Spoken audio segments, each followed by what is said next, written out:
My name is Scott Farah, and I am the creator of the Independence Program. If you'd like to know more about my background and the program itself, please visit our website, independenceprogram.training. So I'm going to talk to you today about two businesses that can be started for under $5,000. But before I do that, I want to talk to you about a concept called bridges. So let's just say that your dream is to start a restaurant. But the reality is, in order to start a restaurant, you might need $500,000.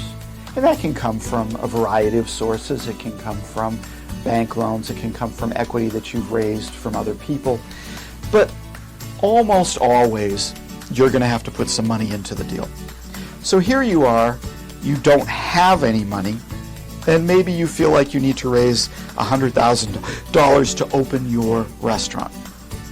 So instead of trying to be frustrated and all of that, you look at something that is called a bridge. How can I do something today, and maybe I'm going to do it for 3 or 4 years, that will get me to my ultimate goal, which is owning a restaurant? And so this is what one of our sections in the Independence Program is all about, is bridge businesses. Businesses that can be started for a few $1,000s.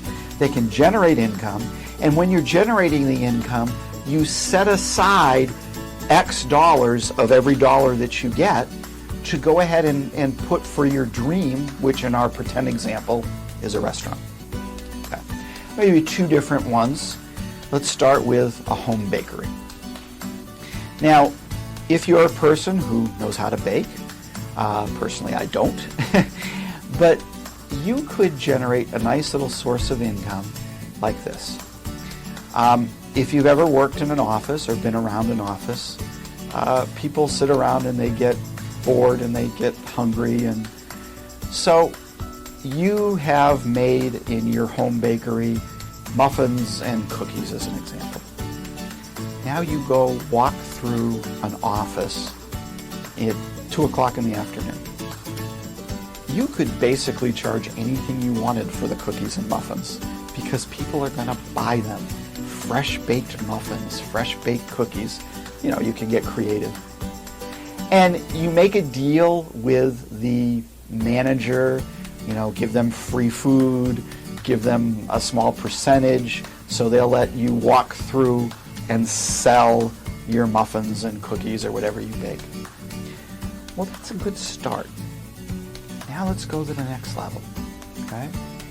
Now, maybe you start baking and maybe you even rent a small place so that you can bake a larger volume, and you get people to bring the muffins and the cookies through the different offices for you. Here is a suggestion of a great salesperson, which would always be looking for some work. An older woman, let's say who's retired, okay? Who's not going to buy muffins and cookies from grandma? Okay? So it's a marketing thing where you're going through and maybe she wants to, again, supplement her Social Security with a nice, easy job. All right, so you're building up, and now you're going and you're delivering to 10, 20, 30, 50 offices. You could build up a nice little business that way. And then you can start expanding out and look at baking other items. You could look to going to fairs. You could look to doing all of that sort of stuff. But it all could start right from your home, and it would cost you almost nothing. Let's switch gears to a different type of business. Industrial cleaning.